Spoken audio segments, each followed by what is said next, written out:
Hello, അപ്പോൾ നമുക്കിന്നൊരു chicken കറി ഉണ്ടാക്കിയാലോ. നന്നായി കഴുകി വെച്ചിരിക്കുന്ന ചിക്കനിലേക്ക് ആവശ്യത്തിന് ഉപ്പിട്ട് കൊടുത്തു. ഇനി ഞാനൊരു 1.5 ടീസ്പൂൺ, ചെറിയ സ്പൂണാണ്, കോൺഫ്ലവർ ഇട്ട് കൊടുത്തു. ഇനി 1 ടീസ്പൂൺ കാശ്മീരി മുളക് പൊടി ഇട്ട് കൊടുത്തു. 1/2 ടീസ്പൂൺ കുരുമുളക് പൊടിയും കൂടി ഇട്ട് കൊടുത്ത് നന്നായി ഒന്ന് മിക്സ് ചെയ്യാം കേട്ടോ. വെള്ളമൊന്നും ഒഴിക്കാൻ പാടില്ല. ചിക്കനിൽ തന്നെ അത്യാവശ്യം വെള്ളമൊക്കെ ഇറങ്ങിയിട്ടുണ്ടാവും. അപ്പോൾ ആ ഉപ്പിൻ്റെ വെള്ളമൊക്കെ ആകുമ്പോൾ അത്യാവശ്യം മതിയാവും.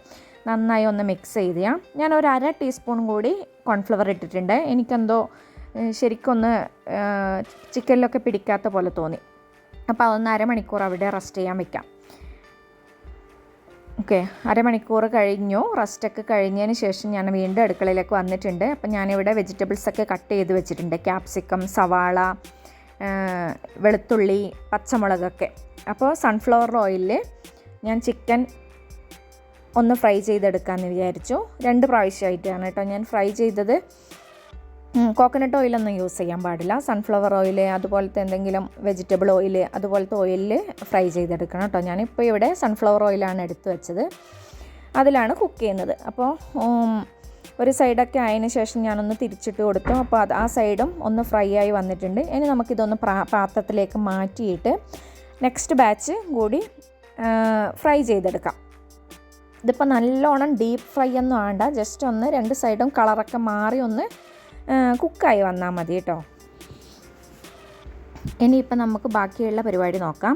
ഒരു കടായിലേക്ക് വീണ്ടും നമ്മൾ ഫ്രൈ ചെയ്ത് വെച്ചിരിക്കുന്ന ഓയിൽ ഞാൻ കുറച്ചെടുത്ത് ഒഴിച്ചു കൊടുത്തു. ഒരു 2.5 സ്പൂണൊക്കെ ഉണ്ടാവും കേട്ടോ. അപ്പോൾ അതിലേക്ക് ചെറുതായി അരിഞ്ഞ് വെച്ച വെളുത്തുള്ളിയും ചെറുതായി അരിഞ്ഞ് വെച്ച ഒരു ചെറിയ സവാള അതും കൂടി ഇട്ട് കൊടുത്ത് ഒന്ന് വഴറ്റി കൊടുക്കാം. ജസ്റ്റ് ഒന്ന് മൂത്ത് വരണം കേട്ടോ. സവാളയും വെളുത്തുള്ളിയൊക്കെ ഒന്ന് മൂത്ത് വരുമ്പോഴത്തേക്ക് നമുക്കിവിടെ സോസ് എടുക്കാം. ഞാനിവിടെ 2 spoon soya sauce, 1.5 teaspoon tomato sauce, 1 teaspoon chilli sauce, പിന്നെ 1 ടീസ്പൂൺ ഹണി, ഇത്രയും കൂടി ഇട്ട് കൊടുത്തതിന് ശേഷം നന്നായി മിക്സ് ചെയ്ത് കൊടുത്തു. സവാളയൊക്കെ ഒന്ന് വഴഞ്ഞ് കഴിയുമ്പോൾ ഞാൻ അതിൽ നിന്നും കുറച്ച് ക്യാപ്സിക്കും പച്ചമുളകും കൂടി ഇതിലേക്ക് ഇട്ട് കൊടുത്തിട്ടുണ്ട്. ഒരു 4-5 പീസ് കോൺഫ്ലവർ, 1/2 ടീസ്പൂൺ കോൺഫ്ലവർ എടുത്ത് ഞാൻ കുറച്ച് വെള്ളത്തിലിട്ട് ഒന്ന് മിക്സ് ചെയ്ത് വെച്ചിട്ടുണ്ട്.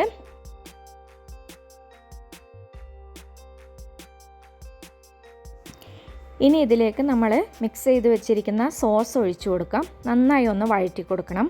ആ പച്ചച്ചൊവയൊക്കെ ഒന്ന് മാറിക്കഴിയുമ്പോൾ അതിലേക്ക് ആവശ്യത്തിന് ഉപ്പിട്ട് കൊടുക്കാം. സോസിന് ഉപ്പുള്ളതുകൊണ്ട് നോക്കിയിട്ട് ഇട്ട് കൊടുത്താൽ മതി കേട്ടോ. ഞാനൊരു 1/2 ടീസ്പൂൺ വിനാഗിരിയും കൂടി ആ സോസിലേക്ക് ആഡ് ചെയ്തിട്ടുണ്ട്. അതെനിക്ക് പറയാൻ മറന്നുപോയതാണ് കേട്ടോ. ഒരു 1/2 ടീസ്പൂൺ വിനീഗറാണ്. ഇനി ഇതിലേക്ക് ഒരു 1/2 ടീസ്പൂൺ കാശ്മീരി മുളക് പൊടിയും കൂടി ഇട്ട് കൊടുത്ത് നന്നായി ഒന്ന് വഴറ്റി കൊടുക്കാം. 1/4 ടീസ്പൂൺ മഞ്ഞൾപ്പൊടിയും കൂടി ആഡ് ചെയ്യണം. ആദ്യം ഇടാൻ വിട്ടുപോയതാണ്. ഇനി നമുക്ക് ആവശ്യത്തിന് വെള്ളവും കൂടി ഒഴിച്ചു കൊടുത്ത് അടച്ചു വെച്ച് ഒന്ന് തിളക്കാനായി മാറ്റി വയ്ക്കാം. ഇതിപ്പോൾ കണ്ടില്ലേ, നന്നായി തിളച്ച് വന്നിട്ടുണ്ട്. ഇനി നമ്മൾ ഫ്രൈ ചെയ്ത് വെച്ചിരിക്കുന്ന ചിക്കൻ ഉണ്ടല്ലോ, ചിക്കൻ ഫ്രൈ ചെയ്യുമ്പോൾ ഹാർഡാവാൻ പാടില്ല. അതുകൊണ്ടാണ് ഞാൻ പറഞ്ഞത് നല്ലോണം ഇട്ട് അങ്ങ് കുക്ക് ചെയ്യരുതെന്ന്. അപ്പോൾ ചിക്കനും കൂടി ഇട്ട് കൊടുത്തതിന് ശേഷം നന്നായി ഒന്ന് മിക്സ് ചെയ്ത് കൊടുക്കാം. ഇനിയിപ്പോൾ ബാക്കിയുള്ള ക്യൂബ്സായി കട്ട് ചെയ്ത് വെച്ചിരിക്കുന്ന സവാളയും പച്ചമുളകും പിന്നെ 2 കളർ ക്യാപ്സിക്കും, ഞാനിപ്പോൾ റെഡും ഗ്രീനും ആണ് ഇട്ട് കൊടുത്തത്, അതും കൂടി ഇട്ട് കൊടുത്ത് നന്നായി ഒന്ന് മിക്സ് ചെയ്ത് കൊടുക്കാം. ഈ സമയത്ത് ഉപ്പൊക്കെ നോക്കണേ. ഉപ്പ് കുറവാണെങ്കിൽ ആഡ് ചെയ്ത് കൊടുക്കണം. പുളി കുറവാണെങ്കിൽ കുറച്ച് വിനീഗർ ആഡ് ചെയ്ത് കൊടുക്കാം. ഇനി നമുക്ക് കുറച്ച് ഒരു അര ഗ്ലാസ് ചൂടുള്ള വെള്ളം കൂടി ഒഴിച്ച് ഒന്ന് അടച്ച് വയ്ക്കാം കേട്ടോ. ഒരു 5 മിനിറ്റ് ലോ ഫ്ലെയിമിലിട്ടൊന്ന് തിളച്ചൊന്ന് സെറ്റാവട്ടെ. അപ്പോൾ ക്യാപ്സിക്കം ഒന്നും അധികം വേവാൻ പാടില്ല. ഒരു 5 മിനിറ്റ് ലോ ഫ്ലെയിമിലിട്ട് വെച്ചാൽ മതി. അതിന് ശേഷം നമ്മൾ വെള്ളത്തിൽ മിക്സ് ചെയ്ത് വെച്ചിരിക്കുന്ന കോൺഫ്ലവർ ഉണ്ടല്ലോ, അതും കൂടി ഇതിലേക്ക് ഒഴിച്ചു കൊടുത്ത് നന്നായി മിക്സ് ചെയ്തതിന് ശേഷം ഒന്ന് തിളച്ച് കഴിയുമ്പോൾ അതിലേക്ക് മല്ലിയിലയും കൂടി ഇട്ട് കൊടുക്കാം. എൻ്റെ അടുത്ത് മല്ലിയില മാത്രമേ ഉണ്ടായിരുന്നുള്ളൂ, അതുകൊണ്ടാണ് കേട്ടോ ഞാൻ മല്ലിയില ഇട്ട് കൊടുത്തത്. ഇനി നമ്മൾക്ക് അടച്ചു വെച്ച് ഗ്യാസ് ഓഫ് ചെയ്യാം. അപ്പോൾ തുറന്ന് നോക്കുമ്പോഴത്തേക്ക് നല്ല അടിപൊളി ചില്ലി ചിക്കൻ ഇവിടെ റെഡിയായി. അപ്പോൾ നമുക്ക് ചപ്പാത്തിയുടെ കൂടെ കഴിക്കാമല്ലോ ഇന്ന് രാത്രി. അപ്പോൾ വീഡിയോ ഇഷ്ടപ്പെട്ടാൽ ലൈക്ക് ചെയ്യുക, ഷെയർ ചെയ്യുക, സബ്സ്ക്രൈബ് ചെയ്യുക.